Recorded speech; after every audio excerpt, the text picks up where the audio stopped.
Welcome students. आज हम बात करेंगे सभी चतुर्भुज की परिभाषा और चतुर्भुज के प्रकार के बारे में। चतुर्भुज की जो परिभाषा है बहुत ही सिंपल मैंने लिख के रखी है, आप अच्छे ढंग से इसको याद कर सकते हैं। परिभाषा है कि चार भुजाओं से घिरी हुई बंद आकृति को चतुर्भुज कहते हैं। चतुर्भुज टोटल 6 प्रकार के होते हैं। ओके, अब इसके अंदर आप अच्छे ढंग से इसको याद करना लिख लिख के कि चार भुजाओं से घिरी हुई बंद आकृति को चतुर्भुज कहते हैं। चार भुजा यानी एक भुजा, दो भुजा, तीन भुजा और ये चार भुजा। ठीक है, अब इस टाइप की जो आकृति दिखती है उसको बोला जाता है चतुर्भुज। राइट, अब चतुर्भुज है वो टोटल 6 प्रकार के होते हैं। नंबर 1 आयत, वर्ग, समचतुर्भुज, समांतर चतुर्भुज, समलंब चतुर्भुज और पतंग। इन सभी चतुर्भुज के बारे में एक एक करके हम अध्ययन करेंगे। तो सबसे पहला जो चतुर्भुज है वो है आयत, जिसे इंग्लिश में कहते हैं रेक्टेंगल। इसकी परिभाषा आप याद कर सकते हैं कि जिस चतुर्भुज की सम्मुख भुजाएं बराबर और चारों कोण बराबर अर्थात 90 डिग्री हो उसे कहेंगे आयत। इसकी एक और दूसरी परिभाषा याद रख सकते हैं कि ऐसा चतुर्भुज जिसके आमने सामने की भुजाएं समान हो। सम्मुख भुजाओं का मतलब ये होता है आमने सामने की भुजाएं बराबर हो तथा साथ ही प्रत्येक कोण 90 डिग्री हो, उसे कहा जाता है आयत। ठीक है, अब इसका जो डायग्राम है आप अच्छे ढंग से इसको ऐसे बना सकते हैं। चार भुजाओं से घिरी हुई बंद आकृति बनानी है सबसे पहले, क्योंकि चतुर्भुज उसी को कहते हैं जिसमें चार भुजाओं से घिरी हुई बंद आकृति होनी चाहिए। ठीक है, अब आयत है वो इस ढंग से आपको दिखेगा, यानी आमने सामने की जो भुजाएं हैं वो बराबर होनी चाहिए। देखिए यहाँ पे मैं इसका नाम देता हूँ ए, फिर बी, सी और ये डी। ओके, अब देखिए ए से लगाकर बी तक ये जो भुजा मैंने बनाई है, इस भुजा की जो लंबाई है वो किसके बराबर होगी? डी से लगाकर सी तक जो भुजा मैंने बनाई है उसके बराबर होगी। इसी प्रकार ए डी जो भुजा होगी ये भुजा किसके बराबर होगी? बी सी के, यानी सम्मुख भुजाएं बराबर होगी हमेशा। फॉर एग्जाम्पल के तौर पे मैं आपको यहाँ लिख के बता देता हूँ। जैसे मान लो ये 10 सेंटीमीटर लंबा है, ए से लगाकर बी तक आपने स्केल से मापा, ए से लगाकर बी तक कितना है? 10 सेंटीमीटर, तो ये भी आपके 10 सेंटीमीटर ही होगा। इसी प्रकार ए से लगाकर डी तक फॉर एग्जाम्पल 5 सेंटीमीटर है मान लो, तो बी से लगाकर सी तक ये भी कितना होगा? 5 सेंटीमीटर। तो ऐसा चतुर्भुज जिसके अंदर सम्मुख भुजाएं बराबर हो। सम्मुख भुजाएं क्या होनी चाहिए? बराबर, अर्थात आमने सामने की भुजाएं क्या हो? समान, तथा चारों कोण यानी प्रत्येक कोण है वो क्या होना चाहिए? 90 डिग्री।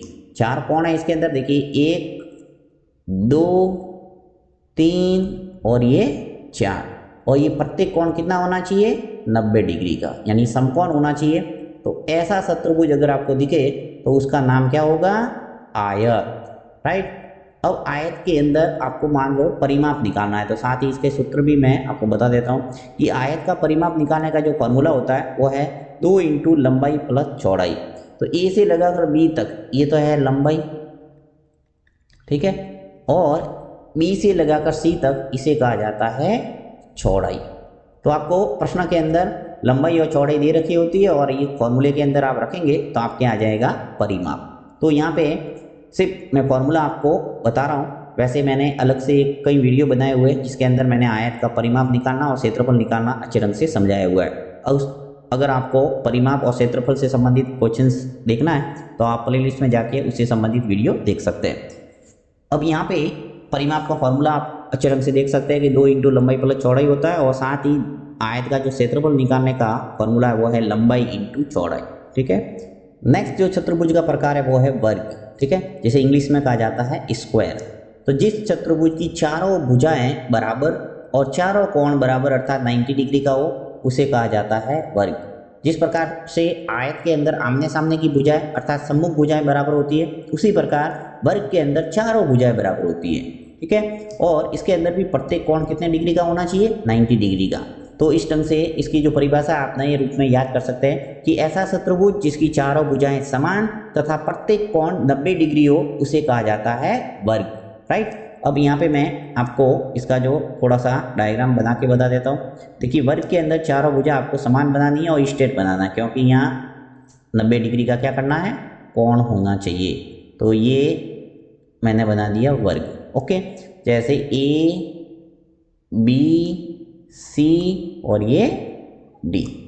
अब ए से लगाकर B B C, C D और डी ए, ये चारों भुजा क्या होनी चाहिए? समान। यानी जितना ये ए बी है, मान लो ये 10 सेंटीमीटर है, तो बी से लगाकर सी तक ये भी क्या होना चाहिए? 10 सेंटीमीटर। फिर सी से लगाकर डी तक ये भी होनी चाहिए 10 सेंटीमीटर, और डी से लगाकर ए तक ये भी होना चाहिए 10 सेंटीमीटर। तो आप देख रहे हैं कि जो ए बी सी और डी चारों भुजा आपको दिख रही है वो 10-10 सेंटीमीटर की है। यानी कि एक ऐसा चतुर्भुज जिसकी चारों भुजाएं क्या हो? समान हो, बराबर हो, तथा प्रत्येक कोण 90 डिग्री हो, उसे कहते हैं वर्ग। यहाँ पे देखिए 90 डिग्री का आपके एंगल बनना चाहिए। तो इस टाइप का अगर चतुर्भुज आपको दिखता है तो उसे बोले जाएंगे वर्ग, यानी स्क्वायर है वो, इस ढंग से आपको दिखेगा। अब जिस प्रकार से आयत का परिमाप निकालने का फॉर्मूला होता है 2 इंटू लंबाई प्लस चौड़ाई, उसी प्रकार वर्ग का अगर आपको परिमाप निकालना है तो इसका फॉर्मूला आपको याद करना है 4 इंटू भुजा। ठीक है, इसी प्रकार अगर क्षेत्रफल निकालना है वर्ग का तो आपको भुजा इंटू भुजा, ये फॉर्मूला आपको लगाना पड़ेगा, जिससे आपके वर्ग का क्षेत्रफल निकल के आ जाएगा। नेक्स्ट जो चतुर्भुज का प्रकार है वो है समचतुर्भुज, जिसे इंग्लिश में कहा जाता है रोम्बस। यानी जिस चतुर्भुज के चारों भुजाएं बराबर हो और सम्मुख कोण भी क्या हो? बराबर हो, उस चतुर्भुज को कहेंगे समचतुर्भुज। या फिर इसकी दूसरी परिभाषा आप याद रख सकते हैं कि ऐसा चतुर्भुज जिसकी चारों भुजाएं बराबर हो तथा सम्मुख कोण बराबर हो और प्रत्येक कोण 90 डिग्री नहीं हो। यानी समचतुर्भुज और वर्ग में यही डिफरेंस है। समचतुर्भुज के अंदर कोण है वो 90 डिग्री का नहीं होना चाहिए, और वर्ग के अंदर प्रत्येक कोण क्या होता है? 90 डिग्री। क्योंकि समचतुर्भुज के अंदर भी वर्ग के समान ही चारों भुजाएं क्या होती है? समान। तो इसका जो चित्र है वो इस ढंग से आप बना सकते हैं। देखिए चारों भुजाएं आपको समान बनानी है, परंतु आपको कोण है वो 90 डिग्री का नहीं बनाना है। तो इस ढंग से आप बनाएंगे समचतुर्भुज का चित्र। ये ए बी सी और ये डी, चारों भुजा समान बनानी है, यानी ये 10 सेंटीमीटर ले सकता हूँ मैं। इसी प्रकार 10 सेंटीमीटर मैं एग्जाम्पल के तौर पे आपको ऐसे लिख के बता रहा हूँ, ये फिक्स नहीं है। 10 सेंटीमीटर आप कैसा भी बना सकते हैं। ठीक है, तो 10 सेंटीमीटर एग्जाम्पल लेके मैंने चारों भुजा बना दी। अब इसके जो आमने सामने की कोण है यानी सम्मुख कोण वो बराबर होंगे, राइट। यानी जितना ये एंगल होगा उतना का उतना ये सी होगा। इसी प्रकार डी पर जितना कोण बनेगा उतना का उतना डी पे बनेगा। तो एक ऐसा चतुर्भुज जिसकी चारों भुजाएं तो समान हो और सम्मुख कोण क्या हो? बराबर हो, उसे कहेंगे समचतुर्भुज, राइट। परिमाप 4 इंटू भुजा, वर्ग के समान ही है। क्षेत्रफल आप निकालने के लिए सूत्र लगाएंगे आधार इंटू ऊंचाई। ठीक है, या फिर इसका जो दूसरा फॉर्मूला वो है 1/2 इंटू विकर्णों का गुणनफल। यहाँ पे जो विकर्ण है ए से लगाकर सी तक और बी से लगाकर डी तक, ये जो विकर्ण है वो आपको दे रखे होंगे प्रश्न के अंदर, और उन विकर्णों का गुणनफल करेंगे और आधा करेंगे तो आपके इस समचतुर्भुज का क्या आ जाएगा? क्षेत्रफल। नेक्स्ट जो चतुर्भुज का प्रकार है वो है समांतर चतुर्भुज। यानी जिस चतुर्भुज की सम्मुख भुजाएं समांतर और बराबर हो उसे कहेंगे समांतर चतुर्भुज। चलिए इसका चित्र बनाते हैं जिससे आपको अच्छे ढंग से समझ में आएगा। देखिए यहाँ पे समांतर चतुर्भुज का जो चित्र है वो इस ढंग से आपको बनाना होगा। यानी एक ऐसा चतुर्भुज जिसमें भुजाओं के दोनों युग्म कह सकते हैं समांतर होनी चाहिए। और समांतर का मतलब क्या होता है कि ऐसी दो रेखाएं जिनको अनंत तक बढ़ाए जाने पर आपस में एक दूसरे को प्रतिच्छेदित न करें उसे कहेंगे समांतर रेखाएं। तो यहाँ देखिए जैसे मैंने ए बी सी और ये डी, ओके। अब देखो ए बी जो है ये भुजा है वो किसके समांतर है? डी सी के। यानी अगर मैं इनको आगे बढ़ाऊँ ऐसे अनंत तक आगे बढ़ाएंगे, इसको भी अनंत तक आगे बढ़ाऊंगा तो एक दूसरे को प्रतिच्छेदित नहीं करेंगी। इसका मतलब ए बी और ये जो डी सी है वो क्या है? एक दूसरे के समांतर है। इसी प्रकार जो ए डी है वो किसके समांतर है? बी सी के। तो ये परिभाषा आपको अच्छे ढंग से समझ में आ गई कि जिस चतुर्भुज की सम्मुख भुजाएं समांतर हो, सम्मुख भुजाएं यानी आमने सामने की भुजाएं क्या होनी चाहिए? समांतर, तथा क्या हो? बराबर। साथ ही ये बराबर भी होगी, जैसे वही 10 सेंटीमीटर ये है तो ये भी क्या होगी? 10 सेंटीमीटर। इसी प्रकार ये 7 सेंटीमीटर है तो ये भी कितनी होगी? 7 सेंटीमीटर। यानी सम्मुख भुजाएं बराबर और क्या होनी चाहिए? समांतर। तो उसे कहेंगे समांतर चतुर्भुज। आप नाम से याद रख सकते हैं कि एक ऐसा चतुर्भुज जिसकी सम्मुख भुजाएं क्या हो? समांतर हो तथा बराबर हो उसे कहेंगे समांतर चतुर्भुज। ओके, नेक्स्ट इसकी जो परिमाप है निकालने का फॉर्मूला वो है 2 इंटू लंबाई प्लस चौड़ाई। क्षेत्रफल आपको निकालना है तो आधार इंटू ऊंचाई।